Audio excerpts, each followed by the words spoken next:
with Minnesota and the LA Chargers. Look ahead line, Chargers -3, total of 43. I bet against LA yesterday and on Minnesota. So I got one right and one wrong.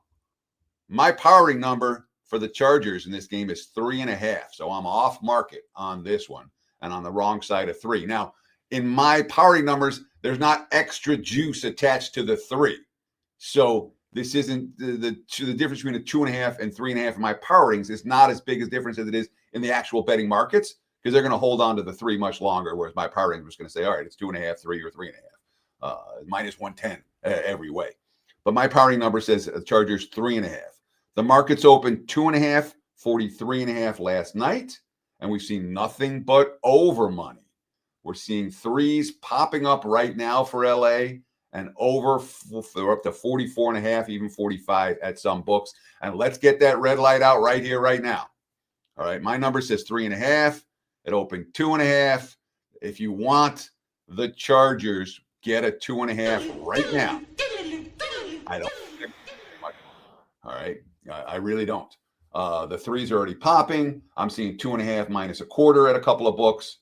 So, and I wouldn't argue if you like the over, bet it right now as well, because that line is obviously from a look at a 43 to an opener of 43.5 to 44.5/45 right now.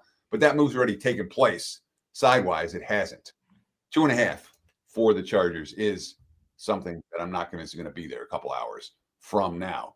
Minnesota, I mean, here's a quote about who we're going to see at quarterback this week, from Kevin O'Connell after the game. Quote, we got to see how he, meaning Wentz, comes out health-wise, because Wentz took a beating in that game, as well as making a bunch of bad throws that made you want to wring his neck. Quote, we will see how McCarthy feels as well. On a short week, we're going to put together the best plan we can. That also includes the players available to us. Carson Wentz after the game, quote, I got to not throw the ball to the other team. That would be great. Worth noting, went to backup center last week, Blake Brandel for the Vikings. And if you want to blame one person for Minnesota's loss, you can blame him.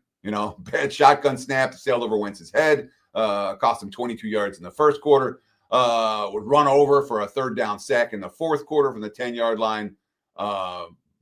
Issues on the offensive line for Minnesota, and that's a big part of why they went 1 for 6 in the red zone. And, of course, -2 turnovers, including the pick 6. And when you're 1 for 6 in the red zone, you're -2 in turnovers, and you have a pick 6, and your defense get gashed the way they did, and they only lose by 1 score, Minnesota had chances, but the top got blown off the knee for that defense. Meanwhile, the Chargers, they've lost 3 out of 4. Remember, they started the season 3-0, and now they're 1-3. Justin Herbert was unbelievable yesterday. Career high 420 passing yards. It was the team's leading rusher, but that was the only success they had on the ground. Kamani Vidal ran over Miami last week. This week, 9 carries for 20 yards against a real defense. They got Khalil Mack and Denzel Perryman off the injured list, and then gave up 6.9 yards per play. I like the leadership from the Chargers after the loss. Derwin James, quote, it was all on us, talking about the defense. We could have prevented a lot of it. Just starts with reading your keys. We got to be better. We didn't do that today. Justin Herbert talking about the offense. Yeah, I think it's on us. We just can't do that. We can't expect to win games when I turn the ball over in the red zone like that. So both offense and defense taking responsibility. That's a positive sign. That being said, you look at the offensive line for the Chargers, and that's why I wouldn't play this game over. I know the markets are moving that way. I'm not playing it this way. Obviously, you have Slater out for the season. You have Joe Alt hurt. You got Trey Pippins hurt. Mekhi Becton went out yesterday for the Chargers. The running backs are non-existent anymore. There's some real cluster likely to be a problem moving forward, just like it was yesterday. The markets clearly are powering Baltimore right there. 1-5 Baltimore with all their injuries. Given the point spread here, the markets are powering Baltimore and right there with Detroit and Kansas City and Philadelphia as the best teams or one of the best teams in the league. And I'm not there with this 1-5 squad. I'm just not. So anyhow, my powering number was 3.5. The markets opened last night 6.5/7. Total 49.5. And what are we seeing today? 6.5/7. Total 49.5. So we haven't seen a whole lot of movement from last night. And when you have a split like this, all right, Lamar Jackson's expected to play. And how much do we adjust for Lamar Jackson? I adjusted, I think 6 points, which is too much. But I was so far off the mark, and I'm like, look, this is Baltimore's at least a decent team. They're a good team. I thought there's clearly significant wise guy support for the Ravens. Again, they're still like co-favorites to win the division. They're sitting 1-5 right now. So, but there were some impressive things from Chicago yesterday. Complete domination in the trenches. How often are we able to say that against the Bears in the last decade? Not often. They had 222 rushing yards to 44 for the Saints. The defense had 4 sacks. Caleb Williams only went down once. But why is Chicago doing what they're doing? It's easy to figure it out. It's the 4th straight game where the defense has forced at least 3 turnovers. They forced 4 turnovers in 3 of those 4 games, including yesterday. They were +3 margin. This is their longest win streak in 6 years.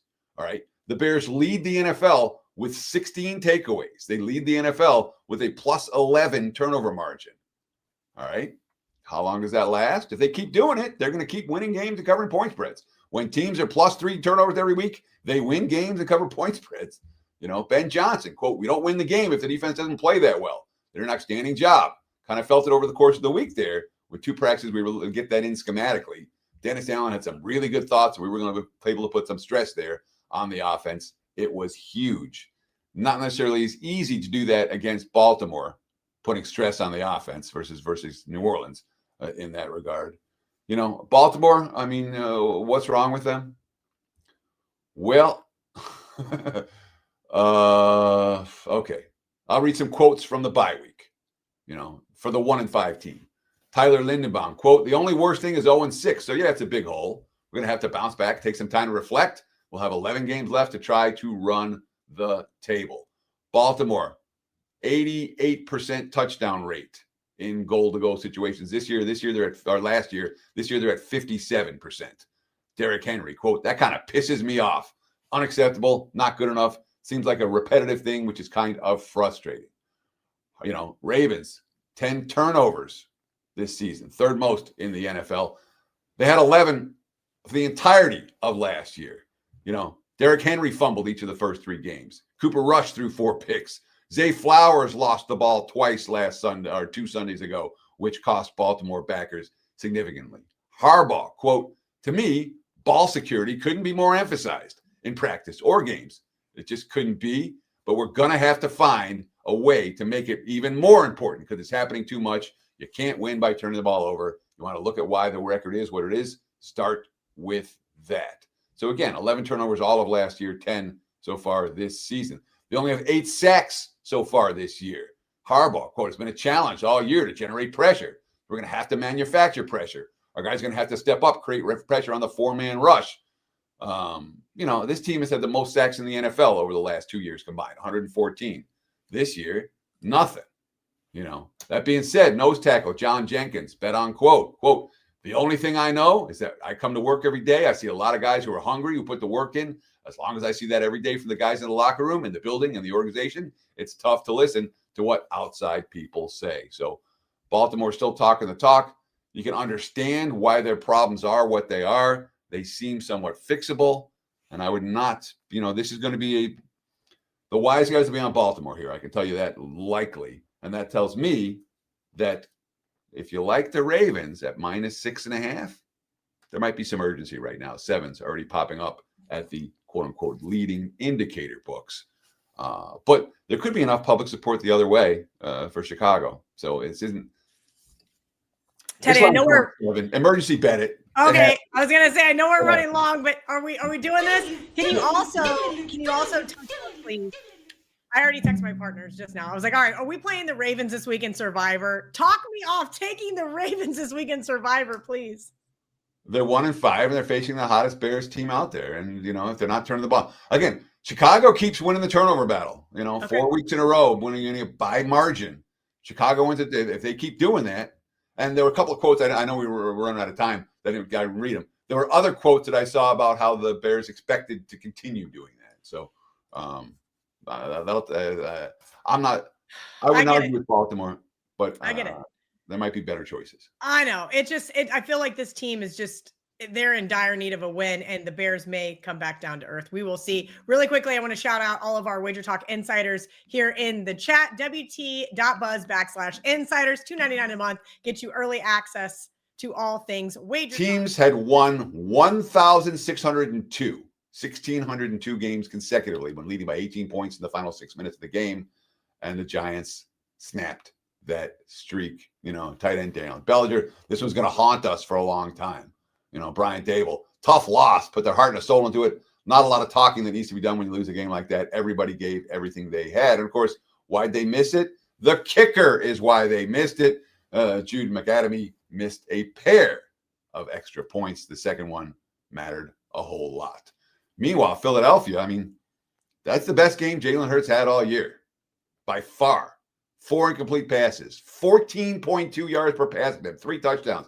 Devonta Smith and A.J. Brown ran wild, but there's still the fundamental concern about Saquon Barkley. 18 of 44 yesterday, long of 9, complete non-factor. The passing game worked. The running game is a problem. Devonta Smith, it was only a matter of time. There's some things we can still grow in certain areas, some things we left out there. Jalen Hurts, it's not a time to wish or hope for something to happen. It's time to make it happen. I didn't give my numbers. The Eagles, -8. 42.5 was the look ahead. My powering number, Eagles -8.5. The market's opened 7, 42.5 last night. And that's what we're seeing this morning, 7, 43.5. So we've seen some over money. And again, some over money, some fairly significant over money. I would not be surprised if we see more. There's 44.5s out there already. Leading indicator books are 43.5 juice to the over. Both these offenses and both these passing games worked this past week. Let's get the red light out. If you want the over, bet it right now. 43/43.5. You're going to find for this. If you want over, do it sooner. My best bet from Bet On It, I got +1.5 thanks to Teddy last week on the Dallas Cowboys, and it was a never in doubt. Now they travel to the Denver Broncos. How do teams fare after just like insane wins like that? I think that is a testament to how they follow it up the next week. So there's no way to research that in the database. I guess there probably is. If a team was down by however much in the fourth quarter, you could probably look it up. I imagine it's pretty close to 50-50. I haven't heard of a prevailing trend one way or the other. Look ahead line here. Broncos 4.5, 47. My powering number, Broncos -4. The market's open 3 and 48.5 last night. The 48.5s are mostly gone right now, but not all gone. 49 the total. Let's do one more emergency betting alert. If you want this total, if you want the over 48.5, you can still find them now at a handful of books. Grab it now. I don't think it'll be there for much longer. Everyone knows that Dallas is the team. Look, the Dallas they've gotten the 43 times this season already. They got the last 4 weeks, 40, 37, 27, and 44. Cashing overs week in, week out. Everybody looked good for Dallas yesterday. Dak looked good. CeeDee's back. Pickens had huge catches. Devontae Williams facing his former team. He had 5.3 yards per rush full season, 116 rushing yards yesterday. The defense had a pick 6 and 4 sacks. And Brandon Aubrey became the first NFL kicker in history. Brandon Aubrey is a weapon. And they got stacked. I'm like, they're out of field goal range. No, they're trotting Aubrey back out. He nails a 61-yarder? And with room to spare, now he's going to be kicking in the mile-high air. That's worth considering in a game like this. It's an advantage. Dallas, in that regard, they have a kicker that can hit from 70 on this field. The Broncos were, that was insane. They played like a team that had traveled 7 time zones, for 3. They had 0 points in the first 3 quarters and 33 in the fourth. 4 touchdowns, 2 2-point conversions, and a field goal to win. That was the most in NFL history by any team that was shut out by the first 3 quarters.